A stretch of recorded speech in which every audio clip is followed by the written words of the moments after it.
Hello and welcome to this episode of The School Without Walls. I'm Frederick Price. In today's show, our host, Dr. Antony Hobbs, will be discussing African American culture with students in his classroom. Now, Dr. Hobbs is, of course, the host of this program, but he's also an instructor here at the university. He has earned 7 college degrees, 2 of which he's very proud of, educational doctorate in theology, and he's actually a certified teacher. He's taught civics, geography, U.S. and world history, and of course, Spanish. Dr. Hobbs is more than just a philosopher, though. He's an educator, a historian, and a theologian, a called teacher of God. Now here's your host, Dr. Hobbs. Welcome to the School Without Walls. This is the first episode emanating from my classroom here at the University of Arkansas at Pine Bluff. The date is April the 22nd, 2019. For record purposes, I am Reverend Dr. Antony O. Hobbs, Antony O. Hobbs, and hereafter referred to as Dr. Hobbs. I do not desire that you refer to me as Reverend. So it's Dr. Antony Hobbs, host and founder of this school called the School Without Walls. However, it is sponsored by a non-profit organization called the Human Elevation Love Project. The acronym is HELP, and that's what I'm all about, trying to help mainly my people become a liberated people psychologically.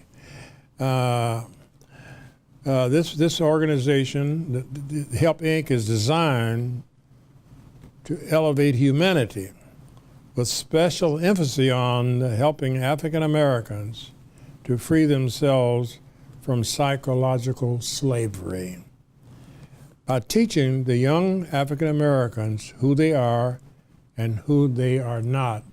This is the first order of education. As our African ancestors would say, before there was any interference by the white race or white people, that know thyself. That's the first order of education. So I'm trying to get us to know who we are. This is done by teaching that we are Africans in America. All of us who are descendants of Africa are Africans in America, because to this day we have MDs and PhDs confused on that particular thing. A lot of them say, I'm just an American. That's an indication of still being mentally enslaved, because there's no other ethnic group that feel they're only Americans. The Chinese know that they're Chinese Americans. They don't talk about it, but they know that. The Japanese know they're Japanese Americans. The Mexicans know they're Mexican Americans.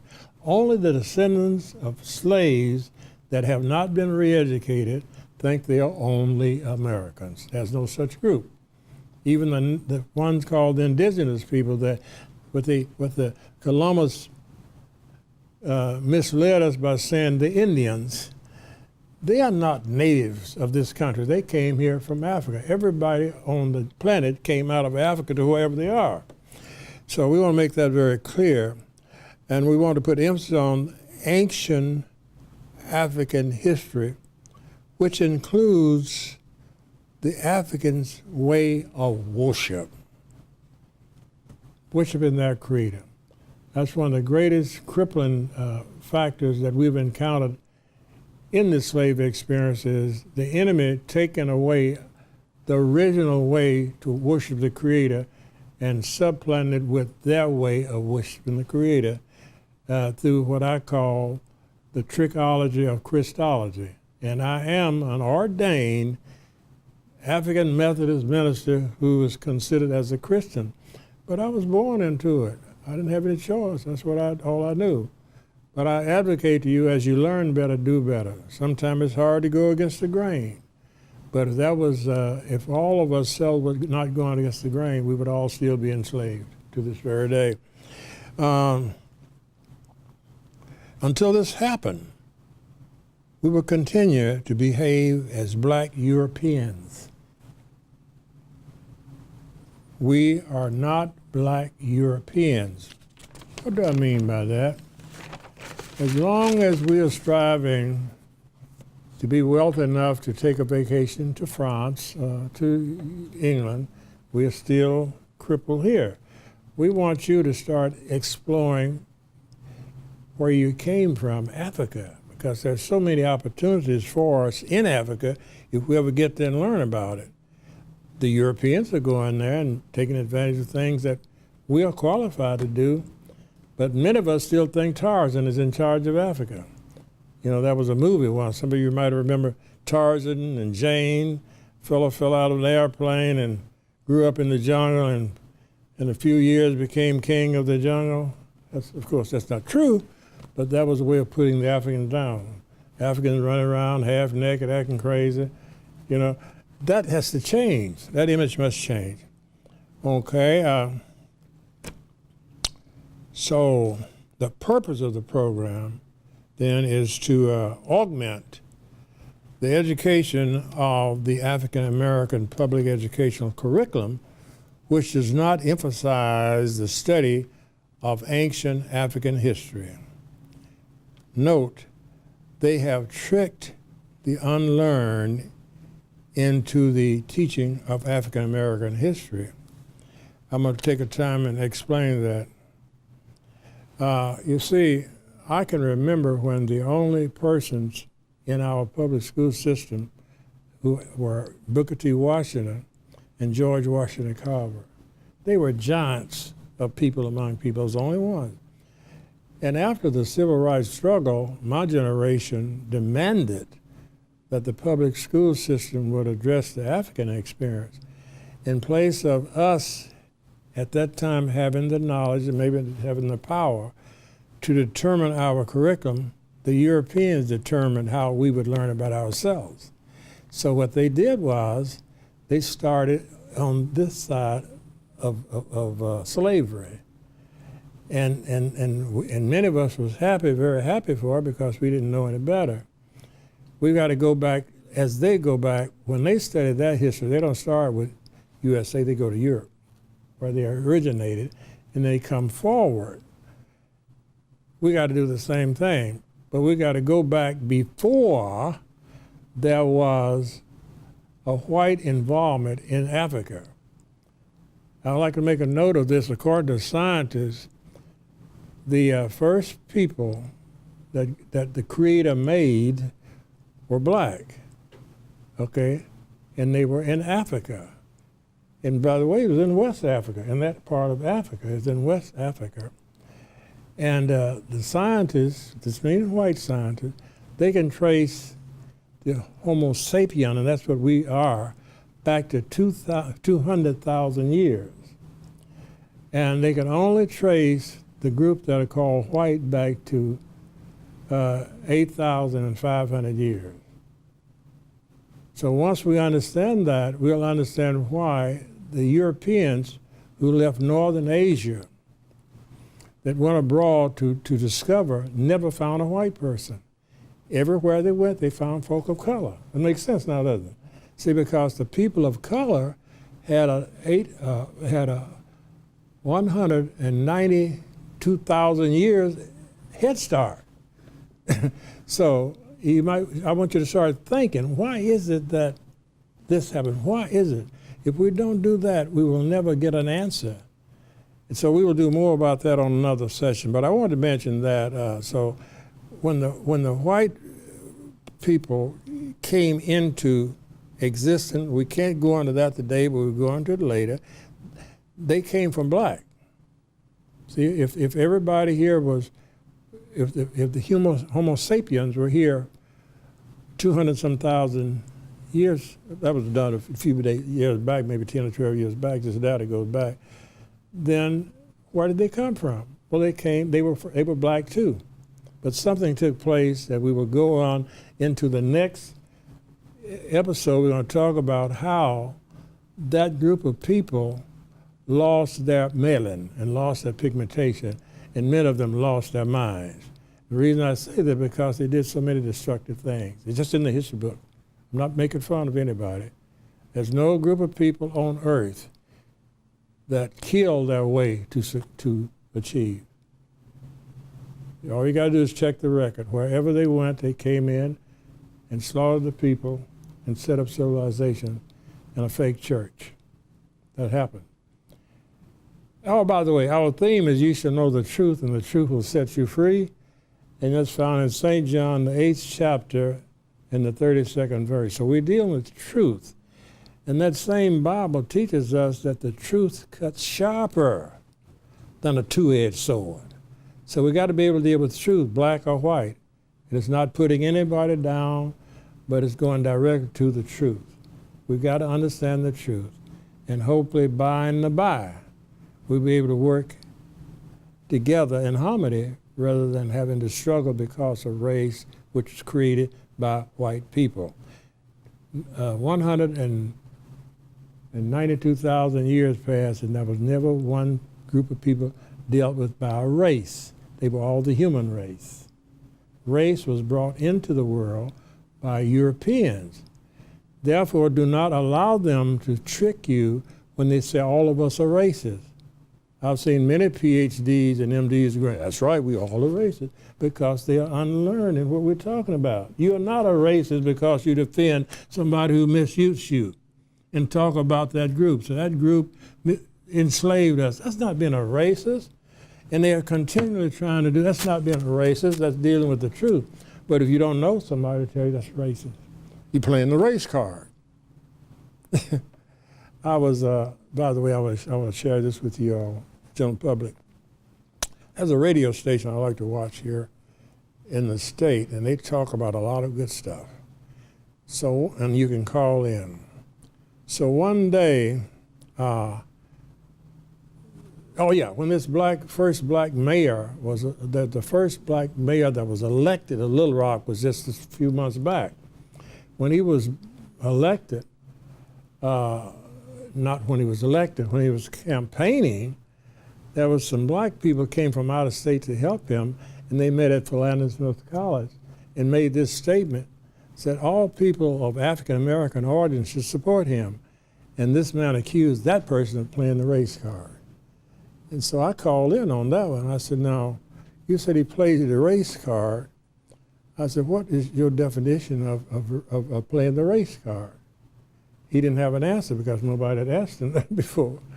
I said, that man wasn't playing a race card. He was simply speaking what he thought should be done. He has a right to say that. He said he wants the African American support an African American man who's running for mayor. That is not a race card. That's talking about a race. I said, now what you need to understand, sir, is what racism is. I said, what is it? He didn't know. I said, it's white supremacy. That's what it is. Racism is white supremacy. White people putting down other people, saying that they are better than they are by birth. That's racism. But if you sit up and talk about a race that has misused you and you like them to stop, that's dealing with an issue. And that's what we got to understand to do. But many of us have PhDs and MDs that trick right into it because we don't know what I'm talking about. Racism is white supremacy. That's what it is. Race was started by them for the purpose of dividing people. So much for that. Now we'll have a section here called miscellaneous. And miscellaneous, we'll talk about things like this. We got to compliment have you noticed on TV lately, you see so many black women wearing natural hair? Have you all noticed that? We got to compliment them and encourage them to keep wearing the natural hair. You can do that. Keep wearing their natural hair because it's indicating that their mindset is changing from the trick that was placed on them out of slavery, which meant that if you wear somebody else's hair, you want to be pretty like them, which indicates you feel ugly. So we want to compliment our women, encourage those women who are wearing their natural hair and training their children that they are beautiful without looking like somebody else. And also we want to compliment young African Americans who are changing their names from the slave name. Like Hobbs is a slave name. Smith is a slave name. You understand? As long as you understand that if somebody name you, they can claim you. You're under their control indirectly. Even 60 years ago, when I was in the civil rights struggle, which I was, I got a name change, and I'm going to tell you what my name is. My African name is Imwalimu. And see, traditionally, names describe the named. For example, we take the Native Americans that we call Indians. If a fellow is named Running Wolf, he's generally swift on his feet. See? Sitting Bull, that means that he's kind of slow, he's sitting around, okay? So names always had meaning before the European got in charge. He started calling you Sam, Brown, Billy Boy. None of that had any meaning of any describing anybody. You see what I'm saying? So Mwalimu is my name. So I'm encouraging you. You cannot change your birth certificate. You're gonna still be like I'm Antony Hobbs by record, but I can be known as Mwalimu, which indicates my mindset has changed. I'm not a slave to the name. But long as we don't know that, we are playing into the trap, because if you notice, the only ethnic group on earth that the Europeans forced them to lose their name were Africans. The Chinese, or Hong Kong, or whatever their name is. And no, it's also the Mexicans have the same problem. They're Gonzalez, and all that is European. But most everybody else have their regular name. They didn't want you to know who you were, because they know if you ever find out who you are, you would go back and pull on the natural genes that you have that have the power of the original people. My guest here is Devontae Caruth. Devontae Caruth. Yes, sir. He will be on in just a few minutes. I'm going to give you our theme. Our theme is taken from the St. John, the 8th chapter and the 32nd verse, where it says, "Ye shall know the truth, and the truth will do what? Make you free." We are seeking truth. And also, as I said earlier, the same scripture, Bible says, that the truth cuts sharper than a sword that's sharp on both sides, the two-edged sword. So a lot of us can't deal with truth, so let's do our very best to deal with it ourselves. Our goal is to re-educate the miseducated African Americans about themselves, because our ancient